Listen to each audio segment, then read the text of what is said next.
আপনার দিকে এগিয়ে আসছে জম্বি। আপনি কি ভয় পাবেন? অবশ্যই পাবেন, কারণ আপনি সিনেমা কিংবা সিরিজ দেখে জেনেছেন জম্বি যদি কোনো মানুষকে কামড় দেয় তাহলে সেই মানুষটিও জম্বি হয়ে যায়। কিন্তু আপনি আসলে জম্বি জগতে বাস করছেন না তো। জম্বির সঙ্গে আমাদের নিত্যকার জীবনের পার্থক্য আসলে কোথায়?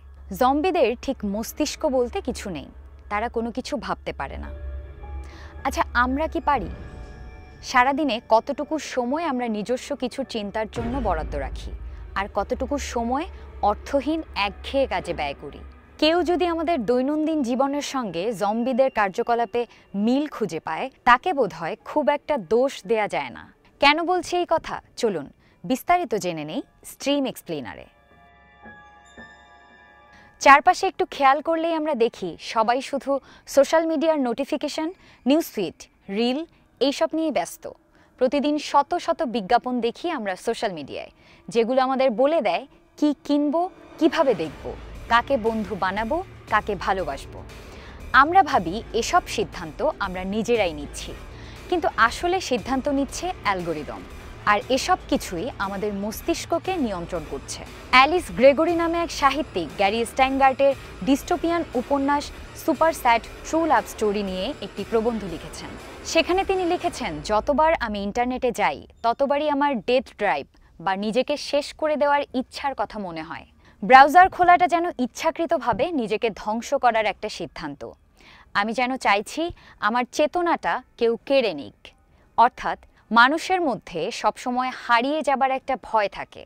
আসলে মানুষ ভয় পাচ্ছে তার প্রতিদিনকার জীবনযাপনকে, যা সে করতে না চাইলেও করে ফেলছে বা করতে হচ্ছে।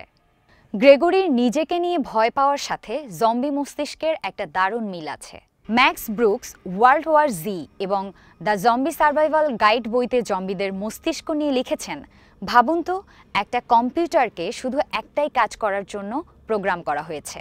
এই কাজটা থামানো যায় না, বদলানো যায় না বা মুছেও ফেলা যায় না। কোনো নতুন তথ্য এতে জমা রাখা যায় না, কোনো নতুন কমান্ডও দেয়া যায় না।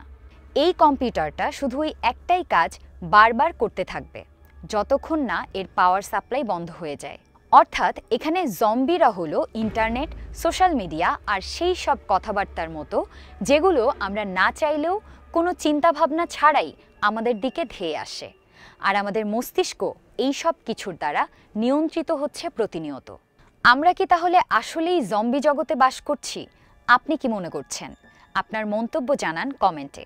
এরকম আরও নানা বিষয় সম্পর্কে জানতে ফলো করুন ঢাকা স্ট্রিমের ফেসবুক পেজ, সাবস্ক্রাইব করুন ঢাকা স্ট্রিমের ইউটিউব চ্যানেল, ভিজিট করুন ঢাকাস্ট্রিম.net।